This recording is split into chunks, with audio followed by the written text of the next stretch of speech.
Okay, let's go to this last story where a couple days ago, BioWare announced a studio update. Now, BioWare is the developer behind the latest, obviously the Dragon Age franchise, Dragon Age Veilguard. Gothix, your thoughts on the Dragon Age franchise and just Dragon Age Veilguard as a whole?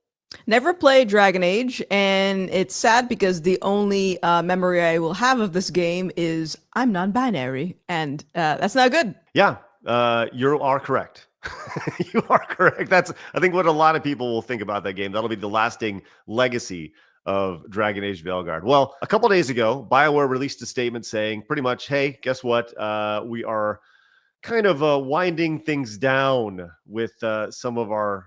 Says, now that Dragon Age Veilguard has been released, a core team at BioWare is developing the next Mass Effect game under the leadership of veterans from the original trilogy. And in keeping with the fierce commitment to innovating during the development and delivery of Mass Effect, we have challenged ourselves to think deeply about delivering our best experience to our fans. We are taking this opportunity between full development cycles to reimagine how we work at BioWare. Whenever you see terms like this, it means someone's getting canned. And sure enough, there have been a lot of people have been canned. Given that this stage of development, we don't require support from a full studio. We have an incredible talent here at BioWare. Blah, blah, blah, blah, blah. Today's news will see BioWare become more agile. There's a lot of red flags in here. More agile, right? Don't require things, all this stuff in here. So long and short, they let go a lot of folks. And we saw layoffs begin over here, and a lot of people with pronouns in their bios got laid off because of this layoff here, including the entire writing staff who wrote Dragon Age Veilguard. Gothix. It's a shame, huh? It's a shame, but yeah, it do be like that sometimes. It do be like that sometimes. But here's the thing. We have insiders from around the industry who have started not to look at the traditional gaming media as an outlet, but YouTubers. And Smash JT has an insider at BioWare who says, guess what? All that stuff they said was just pretty much bullshit. He had an article and a video I watched yesterday about this. It says, insider tells all BioWare's secret layoffs disaster behind the scenes. And in this article, he showcases all the people who have been let go. And guess what? They're all on Blue Sky. Every single one of them is over on Blue Sky. All Blue Sky all the time. Many of these people have been there for a long time. Like some 5 years, but some, looking at 19 years, 26 years, 14 years. These are long time veterans of this company. But this insider reached out. And he says the current team on the current project is expected to be fewer than 72 members for the time being until production begins. Only the core team members are being retained to refine the pitch and ensure the mistakes from past projects are not repeated, which I think is a great thing to see. The situation is critical for the studio's future. The concept of being more agile likely involves rotating the team members in and out based on project needs. Additionally, it would be surprising if by agile, they meant that the Edmonton site is expected to close, which is a studio that was rumored to be going away based off of the failure from Veilguard. And remaining staff will be working off-site. This will help reduce cost while keeping operations going. A full shutdown was a real concern, which would have negatively impacted both employees and community. This restructuring is seen as the best possible outcome, despite the challenges caused by some individuals who pushed an agenda that wasn't aligned with the core vision. BioWare Montreal, who saw Mass Effect Andromeda fail, were not given this opportunity. They were closed down entirely, and their staff had to find new studios or being laid off. It seems like things are scrambling over there at BioWare to figure things out. So it's a big mess to say the least. The response to this has been really interesting. You see tweets like this from, I don't even know who this person is, but they caught a little traction. They, them, 20s, white, queer, writing. Commissions, all right, sounds good. People will call me delusional, but a game getting 1.5 million players should not be considered a failure. This is very much capitalism eating itself, and people are suffering for it. These people are annoying. It's just so annoying. Blaming everything on it couldn't possibly be the game itself, the writing. It's capitalism. Disregard the fact that capitalism gave them the opportunity to actually write this stuff and gave them jobs for several years to be employed and live a life that they wanted to live. But it's always capitalism's fault when they fail.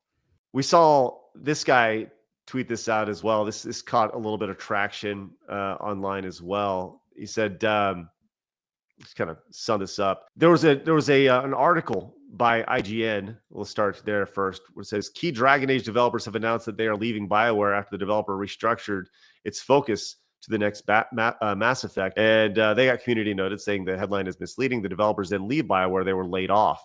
Leaving a company means that it was your decision to do it yourself, which is true, which is not true in this case. And, this person came in, says, wanted to correct laid off. I wrote more, but then I deleted it because I'm not about to ruin a long weekend. Something about a $30 billion corporation operating for decades and unable to provide the necessary economic foundation from which to support a big RPG. But again, I deleted it. You see people respond like this. They're so like, this is a dude, I publish video games for people who like video games because I like video games. Okay, right? But you're really missing the point here. And Thomas Mahler, who is the CEO of Moon Game Studios, came in with, I thought was a pretty good response to this. I've seen this kind of attitude a lot with young folks, and I'm not sure how we even got here. Companies are not in the business to be charities. Their first priority is to make money, to at the very least self-sustain, and ideally to grow in order to make even better products. They hired these folks initially because they thought they could make the game that appeals to a large audience so they can make a bunch of money. And that's the thing. Like, I don't understand how this is not just commonplace thought when it comes to working with the company. But it says, what happened here is that they didn't hold up their end of the bargain. Yet this people like this gentleman then blame the companies for not keeping people on their payroll. If you're given a chance and you blow it, the reasonable outcome is that you're not given another chance because you didn't prove that you're worth it. And nobody is doing anyone any favors by encouraging people who are entitled. In this case, maybe the job just wasn't the right one for them. You'd be doing them a huge disservice if you keep them around in order to repeat the failure yet again. People need to be able to find opportunities that are right for them. While it sounds counterproductive, getting fired might just be the best thing that ever happened to you because it puts you on a new track in life. So let me be clear. You are not entitled to the job that you have. You have to prove that you're worth the money that you're being paid and you have the company's best interest in mind. Based. Yep. I would be curious, whenever there's giant layoffs, I enjoy going on LinkedIn because people will go on there to vent their frustrations, and it gives off this sort of entitlement to it. Like, I am owed this job. How dare you lay me off? But that's the whole point of the business, is you're there to help make the business money. And if you're not doing that, you need to leave. Any time that we have a new project or something here on Side Scrollers, anytime we do have a new initiative, it's like starting its own business, right? It's like its own business in its own thing, right? And you got to look at that and be like, okay, as Thomas mentioned, is this something that will break even? Is this a loss leader? Is this the idea we're going to lose money on this, and it's better for the brand or whatever, or is it designed to make money? And obviously, between Blabs, Phoenix, and myself, we are all designed here. The intention is for us to be able to do this on a day-to-day basis and to make money and be able to survive and support our families in doing so. So these are all things that we, that are thought about on a day-to-day basis. And I feel like somebody who comes off and feels so entitled in a situation like that, they've clearly had everything given to them, right? I don't think they struggled in trying to acquire this position. It was probably handed to them. They knew somebody and like, oh yeah, sure, I'll give you the job. So they felt entitled to it. They never had to struggle to get that position, and they felt safe in that position. So when they get fired, all of a sudden, the evil big bad capitalism did it to me. But as they forget, once again, it was capitalism that gave them that opportunity to begin with. Because outside of that, they would have been sitting there with their thumb up their butt, talking about how fun it is to play Dragon Age Veilguard or whatever. So. I mean, like, it's one thing to start a new project and you get the growing pains, right? Sometimes you'll break even and That's one thing, but if you're building an entire game off of this concept of diversity and DEI, I think there's been enough case studies to see that that does not sell, and your primary consumer base isn't interested in knowing that you're non-binary. So you gotta pivot. Otherwise, you don't have a business. Well, the response to this IGN article was really interesting as well. And I do agree with you, Gothics. But you saw this as well. This was pretty amazing. Tell me if you're noticing a trend by the people who are responding to this. Also, they, them. Shame to IGN for phrasing this as if the devs weren't laid off, but simply took the decision to leave it on their own. This isn't journalism. This is spinning a narrative. This industry is truly rotten. So IGN's getting hit from all sides of it now. And I saw the response to this, follow this young lady. The way they're acting like they just woken up from a coma is messing with my brain. Now suddenly there's a problem with IGN. When they were handing out 7s and 8s for the trash you were pushing, you were all for it. Now it's rotten because your industry insiders are getting kicked out. What a joke. I think she nailed it right there. So good for her. This last little bit here. We talk about the people who are being laid off.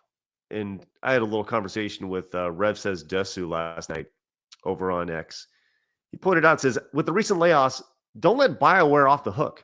For nearly 2 decades, they shielded employees who supported children as young as 7 transitioning.